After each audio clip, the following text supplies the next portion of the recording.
speak in this wonderful city of Fremantle.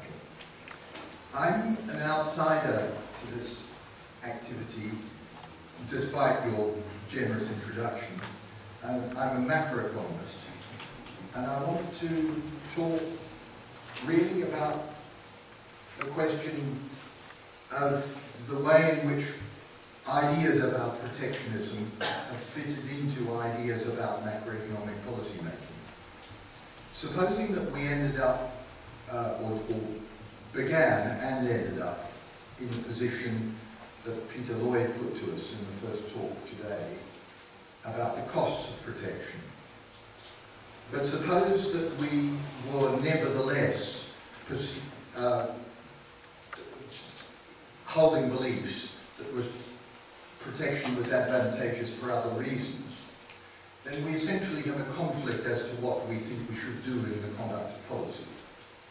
And I simply want to talk to you about two of these other reasons and show how thoughts about these other reasons have been resolved in order to end up with an argument that supports that which Peter and Max Corden and many others have argued, that there is a comprehensive case for trade liberalisation.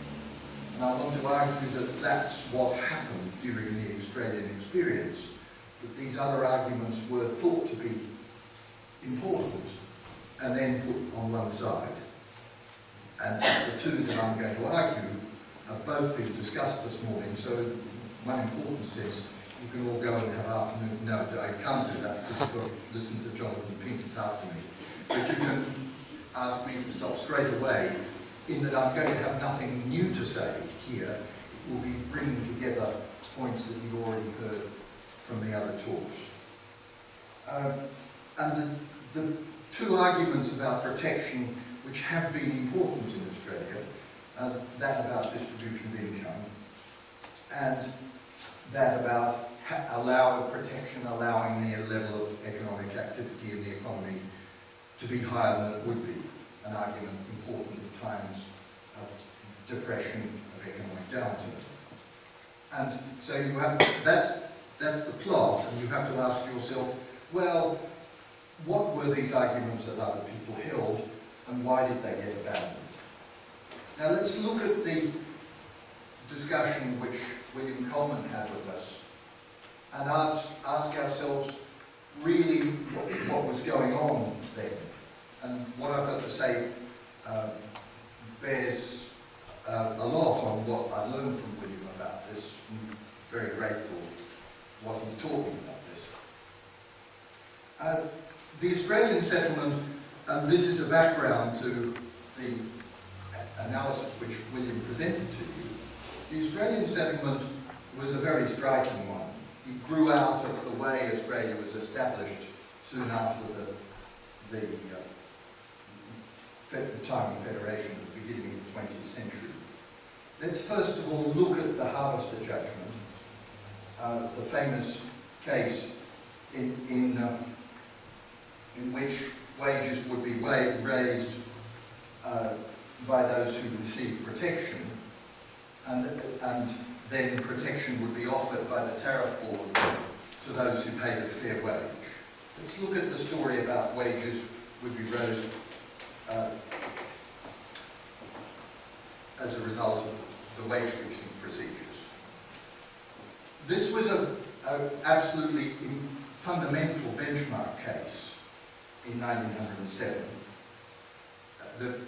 The Sunshine Harvester Works, which built agricultural machinery. The judge ruled that the firm was obliged to pay employees a wage that guaranteed a standard of living which was reasonable for a human being in a civilized community, regardless of capacity to pay. This gave a requirement to have a basic wage, and this requirement dominated Australian thinking. Certainly true when I was a student for many years to come. Now, what happened in that environment had important implications for how tariffs were set. And here we go forward a few years to a description of the outcome, which was put forward by Hancock in his book just called Australia in 1930. Here's a story about how this worked. The tariff board, which people talked about, perceived not only rising duties, but rising costs. The apparently healthy steel industry couldn't survive without more protection. Workers, once protection had been granted, appealed for a higher wage for their share of the benefit. And this was something which was very general. In this way, the benefits of protection might be nullified and the system endangered, the tariff board said. Outcome very alarmist. The essential story that they saw was a passing backwards and forwards between the arbitration court and the tariff board for increments in wages and duties, producing an ever-increasing wage rate and an ever-ascending tariff.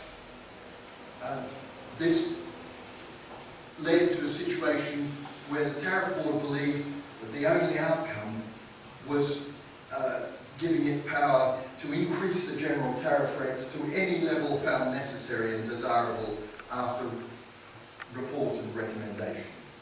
Without such a heroic remedy, there could be nothing but disaster ahead. This isn't in the end a story about the support of one particular industry in pursuit of its own particular advantage. This is a story about the way the whole of the macroeconomy works. Now, is this just fantasy, or is there some underpinning to a view like this? And William gave you the story this morning about how there could be an underpinning to that view. Not is necessarily, but could be. And let me just review that argument in order to point out centrally one of its details. And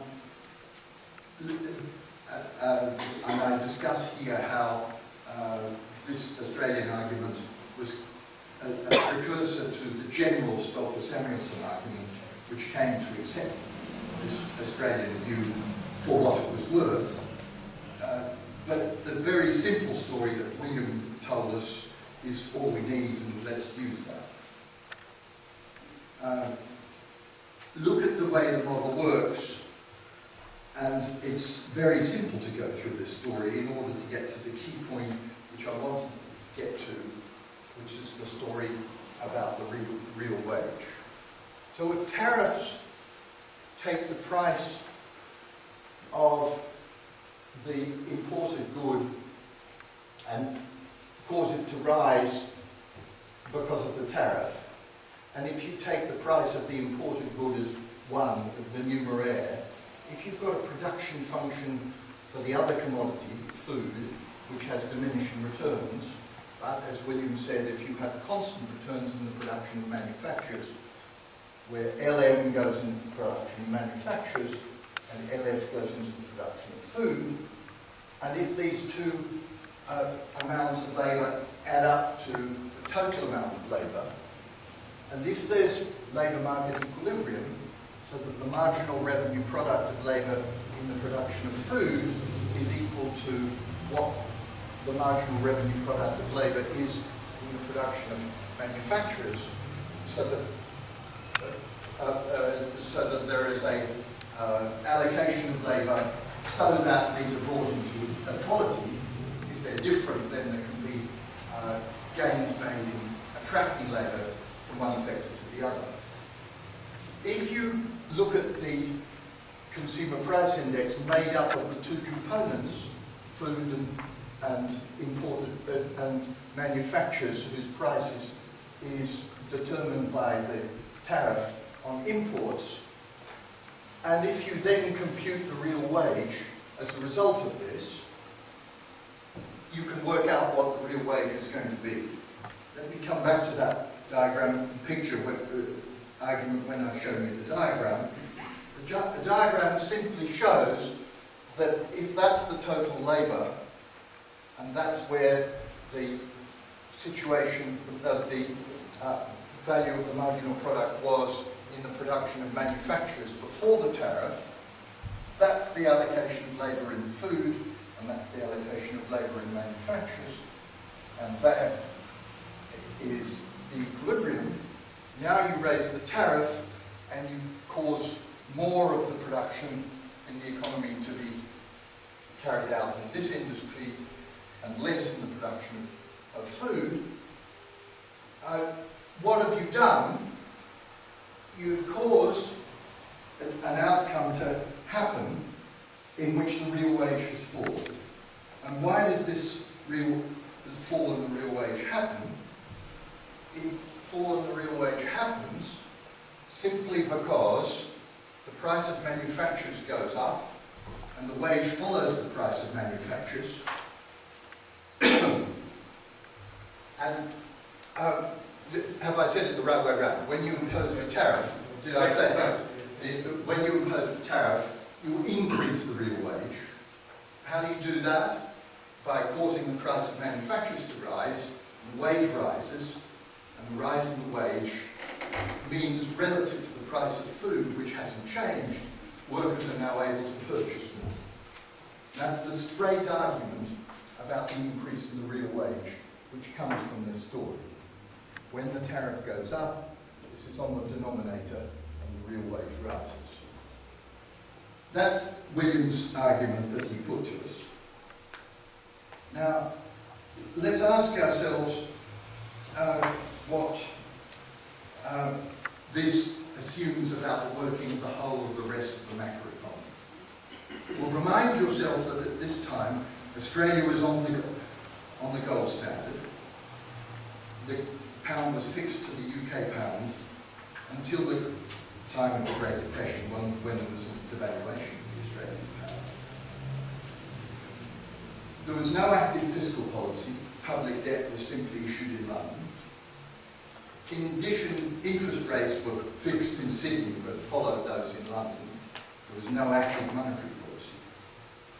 And the gold standard constraint limited the external deficits of the economy. How this gold standard constraint works wasn't really very well understood.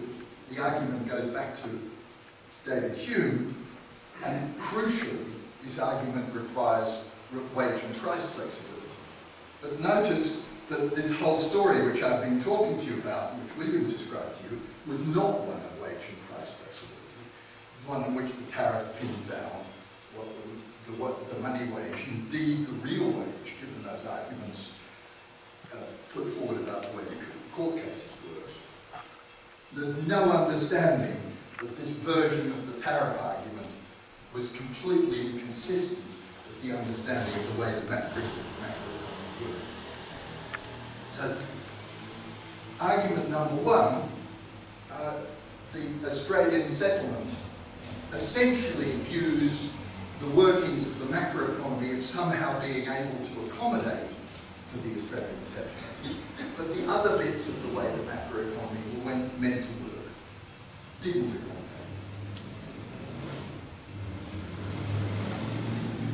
What comes next? Here I want to talk about the next view of the tariff, which came from the Depression. Supposing you're in the Australian economy and you've just had this 1920 article by Brigden, which William talked about, the 1929 report on the tariff, the Brigden report, and then the Great Depression comes. How do you think about the Australian economy, the macroeconomics of the Australian economy, as the Great Depression approaches? Remind yourself there's no Keynesian macroeconomics available. That didn't appear until 1935. 36 of the general theory was just being discussed in Britain in the early 30s. And yet, very interestingly, these ideas were already present in Australia. And an intriguing story is that of how they appear in the work of Gibbon. Gibbon had already argued that more farms or a higher price of food enabled the economy to be larger. Just imagine everything the same, but food exports give a higher reward to the economy. that do? We would now say that people would spend some of the farmers would spend some of their extra income, and the extra amount that they spent would cause incomes to rise for other people, and they would spend more of their income on Sullivan, a Keynesian multiplier argument. And this is an argument which Gibbon developed and was already using as part of an argument about the capacity of the Australian economy being governed by the size of its export revenues and the way they would dissipate it through the rest of the economy. Notice that this doesn't fit very well with the previous analysis, since in that analysis, as you saw in the diagram that William produced for you in the previous story, the size of the economy was with full employment, whereas this is the story about how the size of the economy is determined by the amount that people spend. Then comes the Great Depression, and there's a collapse. And Gibbon in 1930 set out to say, well, if I understand this argument this way, it's going to apply that way. And if it applies that way, then maybe protection could give an advantage in keeping the level of activity higher than it would otherwise be when that happens. It's very interesting to note that this argument is extremely similar to that which was appearing in Britain at the same time. Max has talked about this. I'm going to talk very slightly about a precursor to what Max has said. You'll see how it fits in.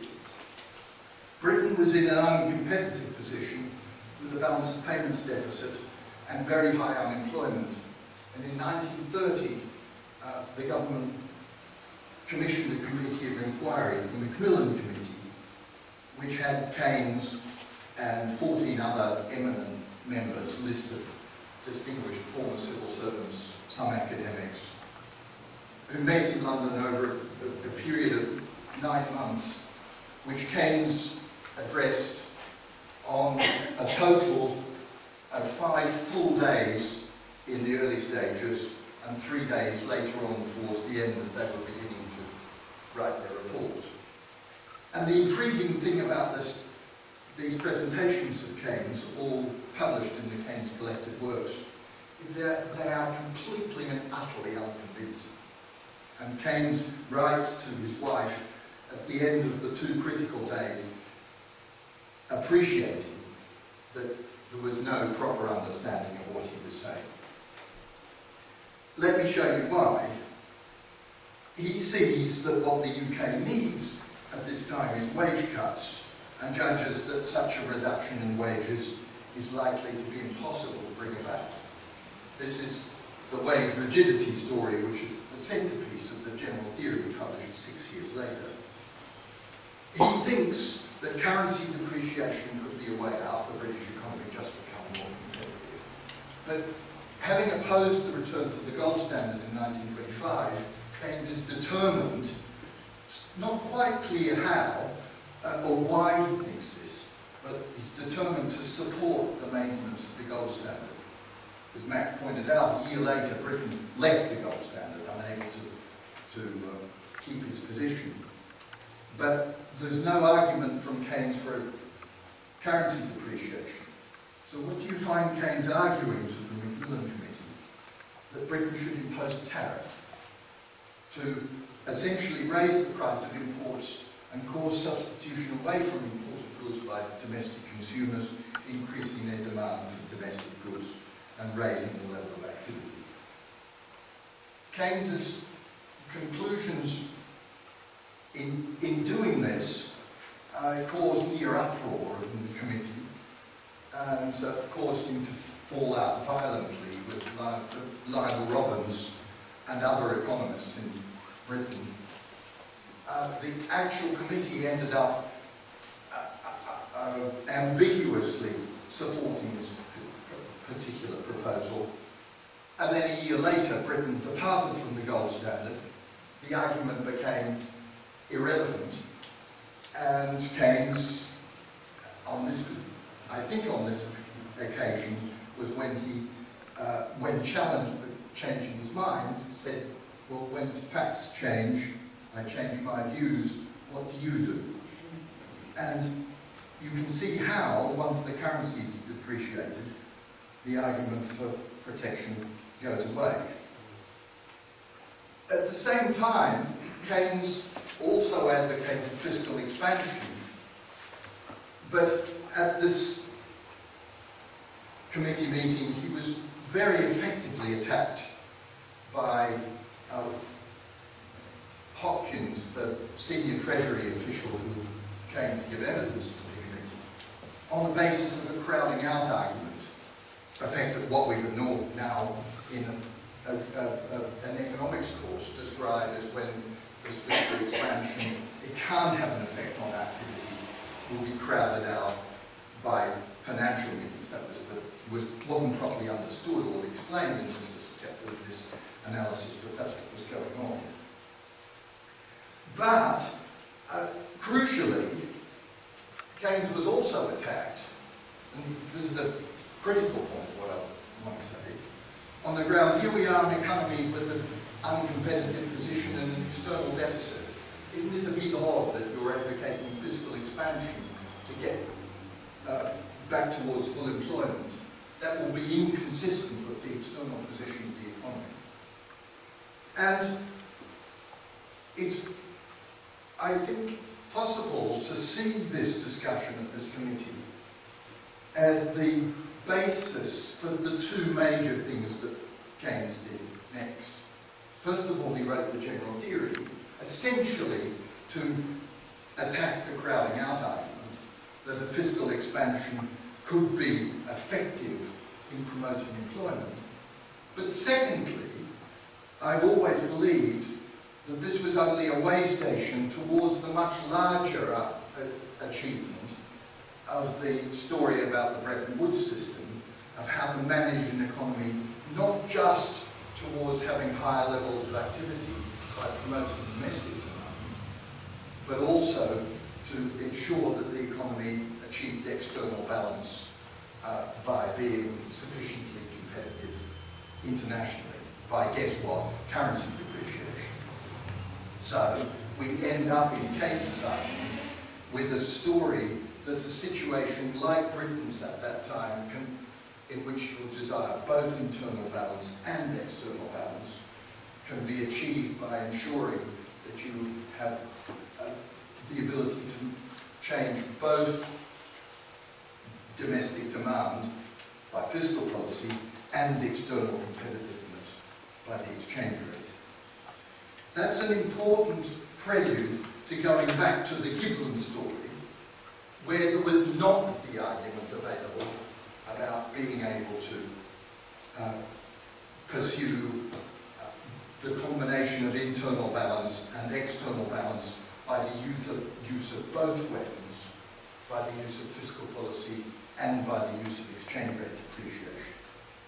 Let's just look at the way the Gibbon model works in order to see how the argument was constructed and how this argument becomes an argument for protection as well.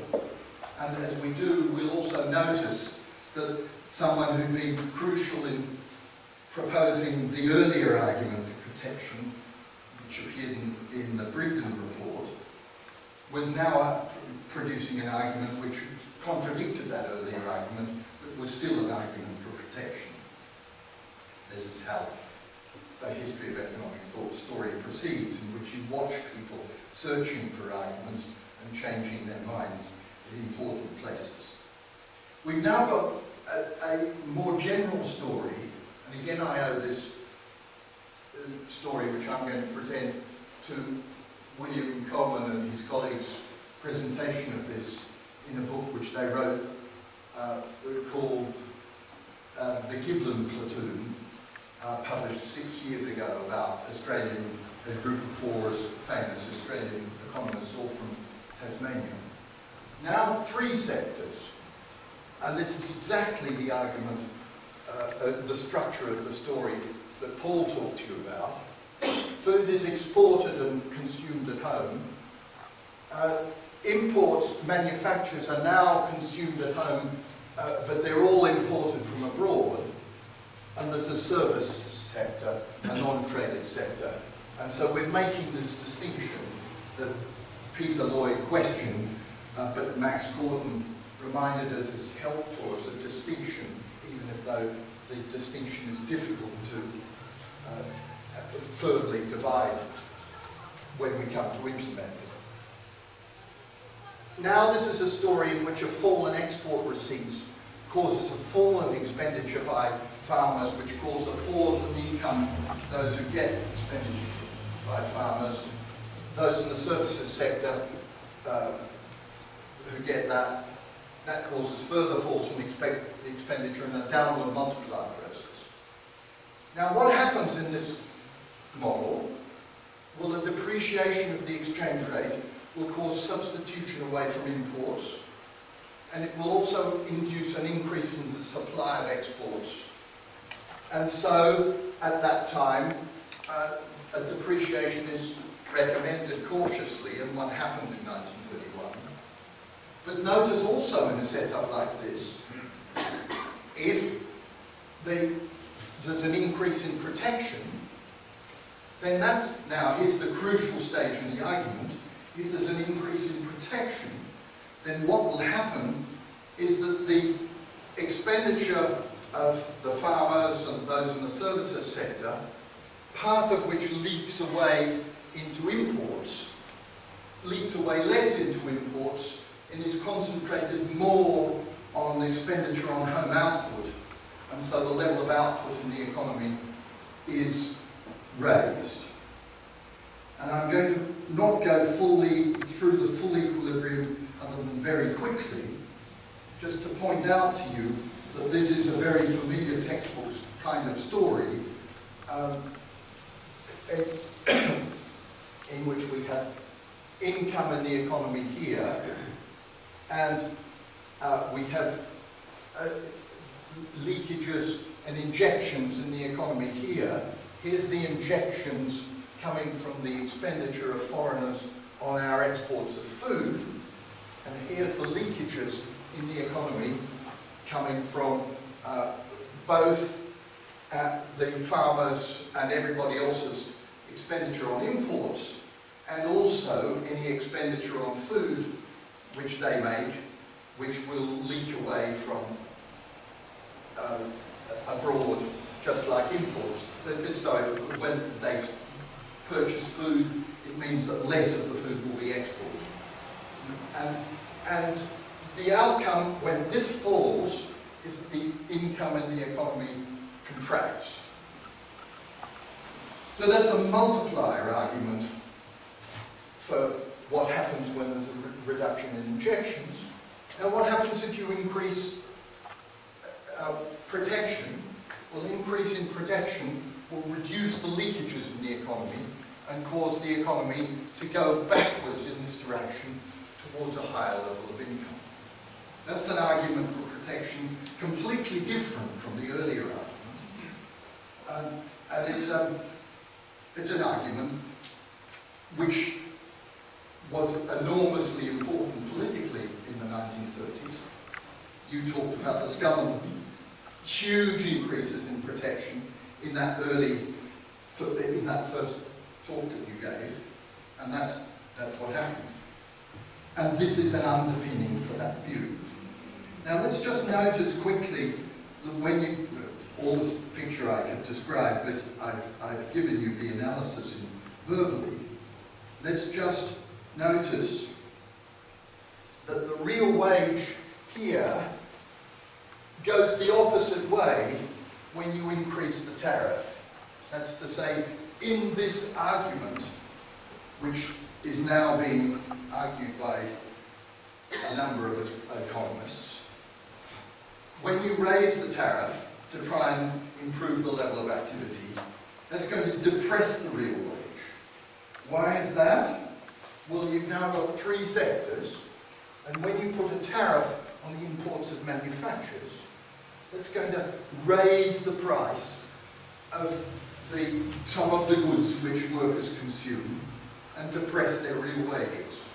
Now, I'm just pointing out that that is a framework which is produced just a few years after the earlier framework, in which there'd been an argument that protection would increase, and that's why you wanted it, and that's the rationale. Now there's these same people say, actually, we're in a depression.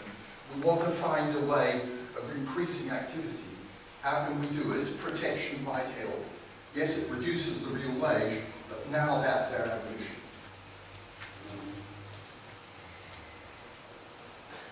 What happens after the war? Now we add to our macroeconomy a story in which we're using domestic demand management, mainly fiscal policy, in order to promote full employment. So remember, way back at the beginning, we were in that story, which I'll bring back to you, where there just wasn't a clear understanding of how the macroeconomy works. The economy was on the gold standard. There was no active fiscal policy or monetary policy. We've now gone to the post-war world, in which there's active fiscal policy, mainly active demand management, but as Anthony said earlier in the talk before lunch, the policy of managing internal demand was fiscal. Monetary policy was not actively used in that first 15 years period.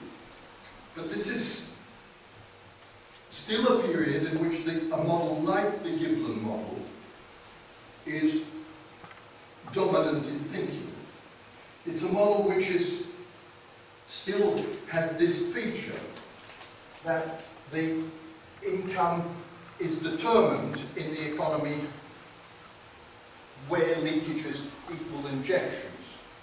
But now the argument is not that this is a multiplier model, but it's the task of the macroeconomic policy makers to determine a level of output in the economy in which leakages equal injections. Let me remind you why. Because leakages are imports and injections are exports of food minus any food that you consumed at home. And guess what that means? That exports equals imports. That's to say that this is an economy in which you're trying to promote full employment, but you've got a balance of payments constraint. Now just imagine you're trying to promote full employment and you've got a balance of payments constraint. What would you expect protection would be thought about and used for in these circumstances? Well, I don't need to say any more. Anthony said it all already. Anthony's description of the conduct of macro policy in Australia the first 15 years after the establishment of the Bretton Woods system was one in which at every stage imports were being squeezed by tariff policy and import controls in order to, guess what, push this line out this way, reduce the leakages to imports, and mean that the macroeconomic policy can operate the economy at a higher level of activity consistent with what the exports the economy can make. And if the exports aren't growing as rapidly as you hope, which is Anthony's story, then of course you're going to have to do more of that to make possible what operate in the economy at a high level of activity. And there's a classic speech of Crawford's in 1959, by which time he was the I believe, head of the Department of Trade, in which he talks about this matter. There's no trade liberalisation anywhere to be seen there. There's a need to keep imports as low as possible in order to make it possible to run the economy at a high level of activity. Then what happens? Well, that's what happens. And that's, guess what Keynes set out to advocate in his run-up from the general theory to the Bretton Woods system. The use of two policy instruments, domestic demand and exchange rate management, in order to promote both internal and external balance. And the Keynes ideas were never fully worked out by Keynes in the run-up to Bretton Woods. Having had these great ideas, he then went and died before he was able to write them down. The writing down of these ideas was done by James Meade in the book in 1952, which earned him the Nobel Prize. And the making popular of this extraordinarily complicated 300-page book was done by Trevor Swan, who turned this 300 pages into this wonderful simple diagram. And there are, in this, good dyslexia, two targets, internal balance and external balance, and two instruments: demand management on the horizontal axis and the real exchange rate. So when you go up on the vertical axis, I'm just about to explain that. So this is let's just argue our way through this. This is an economy becoming more competitive. And when the economy becomes more competitive, it can achieve internal balance, that's to say full employment of resources, with less domestic demand. When the economy becomes more competitive, it's able to achieve external balance with a higher level of internal domestic demand, even though although that attracts more imports, the depreciation of the real exchange rate and the economy becoming more competitive sells more exports and reduces imports for price reasons, which means that the economy remains in external balance. Now, what this does is enable, as Max said in his intervention, and which Anthony talked about, a very significant move towards trade liberalisation, begun in 1984 with the floating of the exchange rate and carried out from 1988 onwards with the gradual depreciation, gradual diminishing of the level of protection. And the crucial story is that as tariffs were reduced, the exchange rate was depreciated. So what happens is that when tariffs are reduced and people require then buy more imports, both of these lines shift upwards. Why? To remain in an external balance when you reduce tariffs, you need a more competitive exchange rate. Similarly, to remain in internal balance at full employment, if people spend more of their income on imports, then you require a more depreciated exchange rate to stimulate more exports and to reduce the purchase of imports. And this ability of the exchange rate to move is precisely what you need in order to be able to carry out the tariff reduction, which we've been discussing in this day's story, a necessary condition for being able to move in that way. This means that at last you can get on with trade liberalisation, moving towards the international specialisation that is underlined, that is something which underlies the discussions here, something which you can't do if you're using protection to help you preserve a high level of activity. Also, it's something which you can't do if you're trying to use protection to keep up the real wage. The abandonment of the early Australian argument of using protection as a way of guaranteeing income per worker is something which is necessary before you're able to go to reduced tariffs and a concentration on exports and comparative advantage, as many would now say, correctly, enabling the economy to invest and grow and increase the real wage more quickly than if it concentrates on protecting, which the tariff policy would do. And to repeat again the second stage of the argument, you need to have abandoned that first view. I'm saying two things at once. You need to have abandoned the first view of protection, the Australian settlement, to go in this direction. But secondly, you need to also have found a way of doing this and getting both internal and external balance. If you haven't done that, then you're still stuck. Let me conclude by saying what this internal and external balance story does, and why we had a discussion at the end of Anthony's paper just before lunch. Supposing that you would like to be there, but you can't devalue the exchange rate, and you have an uncompetitive economy caused by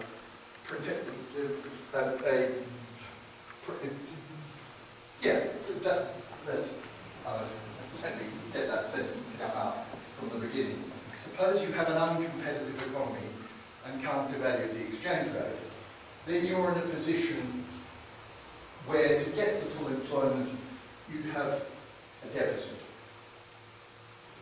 And if you're in the situation that the Australian economy was during that period in the 15 years after the Second World War, in which you're constrained how much you can borrow internationally, you're forced back to this position here.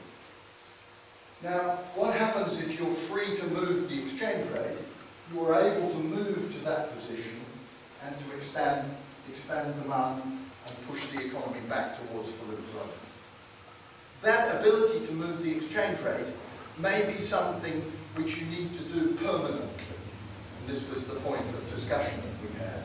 If you have been uncompetitive and have been unable to move, then you will be at a position like this.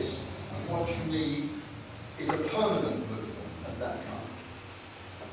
In addition, if you've been in an economy with a high level of tariffs and you remove them, then we said that we push the economy, both of these curves go like that. Well, then to remain at full employment, when you've removed the tariffs, you will need a permanent depreciation of the real exchange rate. Remind yourself what this real exchange rate is. This model consistently is one in which imports come in at a fixed world price. You can mess around with that by putting a tariff on it as to whether it gets into the home economy. But the price is fixed abroad, and this is a small dependent economy in which the price of exports is fixed.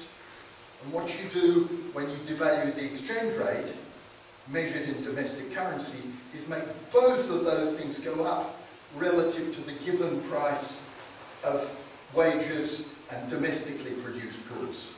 And that improvement in competitiveness may be something which you permanently need, and this is a way of just understanding that story.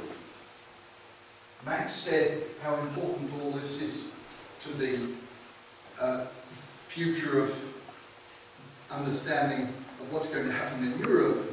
My passing remark is that for the world, well beyond Australia, this story is also important for understanding what's going to happen in the relation between the US and China.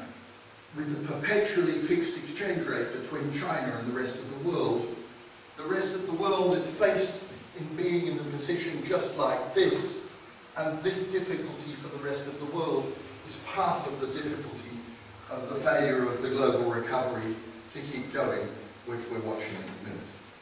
Thanks very much.